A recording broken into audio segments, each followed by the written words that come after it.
నమస్కారం, welcome to Suman TV. నేను గీతాంజలి. ప్రస్తుతం మనతో పాటు ప్రముఖ ఆధ్యాత్మికవేత్త సన్నిధానం లక్ష్మీ విశ్వనాథ్ గారు ఉన్నారు. వారితో మాట్లాడదాం.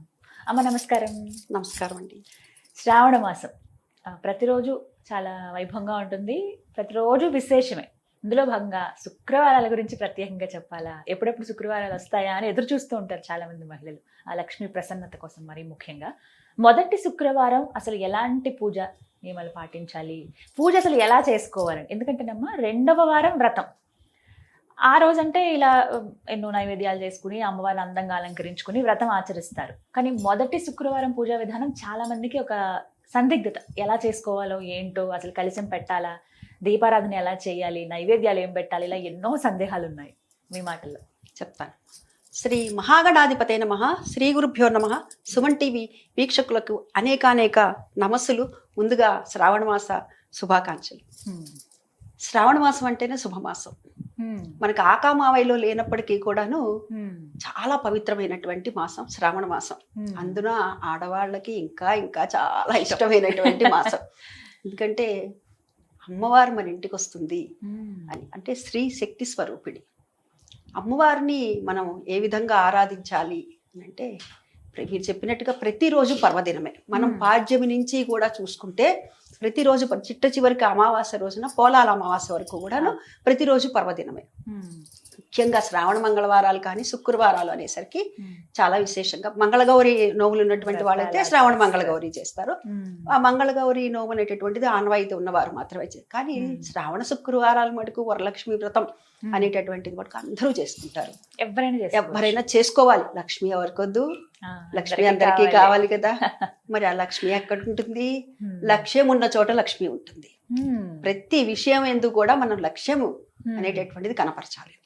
మనం లక్ష్యం చూపిస్తే లక్ష్మి మన దగ్గరే ఉంటుంది. ఆ లక్ష్యాన్ని మనం ఎక్కడా కూడా చూపకూడదు. అంటే మీరు అడిగిన ప్రశ్న ఏంటి, మొదటి శుక్రవారం చేసుకోవచ్చా, పూజా విధానం ఏమిటి అని అంటే, రెండో వారం వరలక్ష్మి వ్రతం. అంటే ఆ కథలో చెప్పినట్టుగా పౌర్ణమికి ముందు వచ్చేటటువంటి శుక్రవారం ఏదైతే ఉందో దాన్ని వరలక్ష్మి వ్రతంగా ఈశ్వరుడు పార్వతీదేవి అడగంగా చెప్పినట్టుగా మనకి పురాణ కథలు తెలుస్తున్నాయి. అయితే మరి ఆడవాళ్ళకి ఇబ్బందులు ఉంటాయి కదా. మరి అటువంటప్పుడు ఏమండి, మరి మొదటి వారం ఎలా చేసుకోవచ్చా, చేసుకోకూడదా అంటే చక్కగా చేసుకోవచ్చు. ఇక్కడ ఇంకో మాట కూడా, మూడో వారం అయితే మూడటగా చేసుకోకూడదు కదా అని కూడా అంటుంటారు. చాలా తప్పది. అమ్మవారి పూజ చేసుకోవడానికి ఆక్షేపణలు ఏమిటి, ఈ తిథి ఆ తిథి ఏమిటి అండి. ఇప్పుడు ఉదాహరణకి మొదటి వారం వద్దు, నేను రెండో వారమే చేసుకున్నాను, రెండో వారం అడ్డొచ్చింది ఇంకా అప్పుడు చేసుకోవాలా. మూడో వారం పనికిరాదన్నారు, చేసుకోలేదు.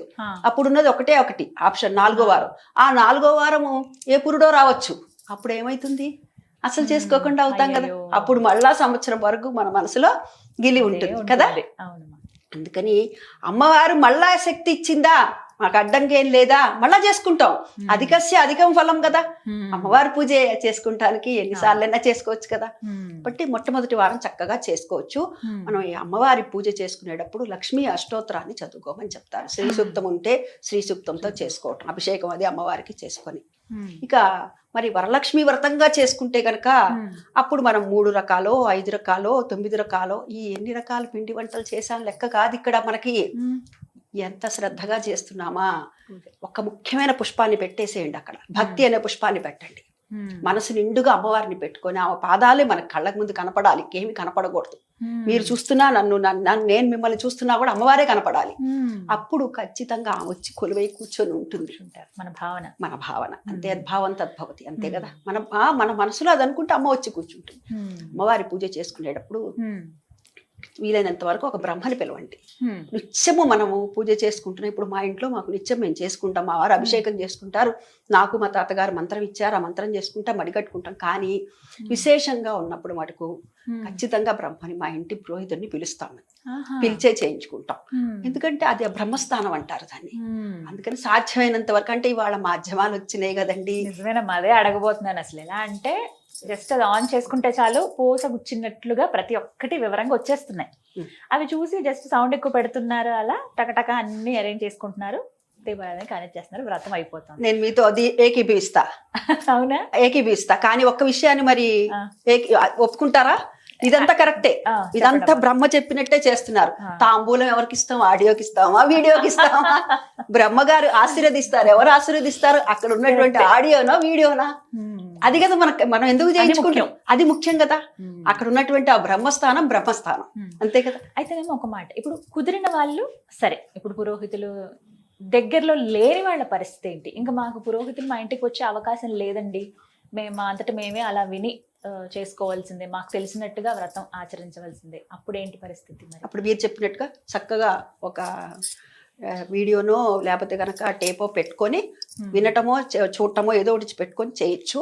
చేసి ఏం చేస్తారంటే ఆ బ్రహ్మస్థానంలో ఉన్నటువంటి మనం ఏదైతే ఇవ్వాలనుకుంటున్నామో తాంబూలం మన శక్తానుసారం, అది 11 రూపాయలు ఇవ్వచ్చు, 11,000 ఇవ్వచ్చు, అది ఎవరి శక్తి వాళ్ళది. ఏదైనా సరే ఒక బ్రహ్మకి తీసుకొని వెళ్ళి, ఎక్కడో ఉంటారండి, మా ఇంటి బ్రహ్మగారు ఊళ్ళో లేరండి, ఎక్కడో ఉన్నారండి, వెళ్ళారండి, ఇప్పుడే రారండి అని అంటారు. అట్లాంటప్పుడు ఏం చేస్తారంటే ఎక్కడో దేవాలయం ఉంటుంది కదా మన ఇంటి దగ్గర, ఆ దేవాలయానికి వెళ్ళి అక్కడ ఉన్నటువంటి ఆయనకైనా సరే ఇచ్చేసేయండి. ఆయన ఇంత దూరం కూడా వెళ్ళలేమండి, 5-6 కిలోమీటర్లు ఉందండి. లేకపోతే ఇక్కడ హైదరాబాద్ లాంటి సిటీల్లో చూస్తే కనుక బారెడు లైన్ ఉంటుందండి, 5-6 గంటలు పడుతుందండి. కొంతమంది నుంచోలేరు, నుంచోలేనప్పుడు పరిస్థితి ఉంటుంది. అలాంటప్పుడు ఏం చేస్తారంటే ఎవరో బీద వాళ్ళు ఉంటారు, వాళ్ళకి తీసుకెళ్ళి ఇచ్చేసేయండి. అది కూడా పుణ్యమే. వాళ్ళని ఏమంటున్నారు? బీద నారాయణులు అంటున్నారు కదా. భగవంతుడికి చేరినట్టే. అంతే, భగవంతుడికి చేరినట్టే. ఏదైనా సరే అట్లా కూడా చేసుకోండి, చేసుకోవచ్చు, చేసుకోకూడదని కాదు. చేసుకుంటే ఇంత ఏదో మనకు తృప్తి ఉంటుంది. ఒకళ్ళకి మనం తాంబూలం ఇచ్చాము. ఎప్పుడైతే ఇప్పుడు ఈ మాసం అంతా కూడా కేవలం లక్ష్మీని ఆరాధించాం మనము, ఇటు ఈశ్వరుని ఆరాధిస్తాం, అటు వెంకటేశ్వర స్వామిని ఆరాధిస్తాం, ఇటు అమ్మవారిని ఆరాధిస్తాము, ఇటు సూర్యనారాయణ మూర్తిని ఆరాధిస్తాము, ఇటు కృష్ణ భగవాన్ని ఆరాధిస్తాం. అవునా? అవునా? శివుడికి విష్ణువుకి అభేదం అని చెప్పేటటువంటి మాసం ఈ మాసం. కాబట్టి మనం ఈ విధంగా చక్కగా చేసుకోవచ్చండి. ఇప్పుడు 2వ శుక్రవారం కుదురుతుంది, ఆ రోజు వ్రతం ఆచరిస్తాం, కానీ మొదటి శుక్రవారం అసలు ఎలా చేసుకోవాలి పూజ? అంటే మామూలుగా చేసుకోండి. ఇంట్లో మనకి రోజు నిత్యము చిత్రపటం ఉంటే చిత్రపటము, లేదంటే కనుక విగ్రహం ఉందండి మా ఇంట్లో అనుకుంటే కనుక విగ్రహానికి కూడా మీకు అలవాటు ఉంటే అభిషేకం చేసుకోండి. లక్ష్మీదేవికి అభిషేకం శ్రీ సూక్తంతో అలవాటు ఉంటే శ్రీ సూక్తంతో మాకు అలవాటు లేదా, తప్పేమీ లేదు. సుగంధ ద్రవ్యాలు ఉంటాయి చూసారా ఆ రోజు. అయితే మనం ఇక్కడ ఒక విషయం గుర్తుపెట్టుకోవాలి.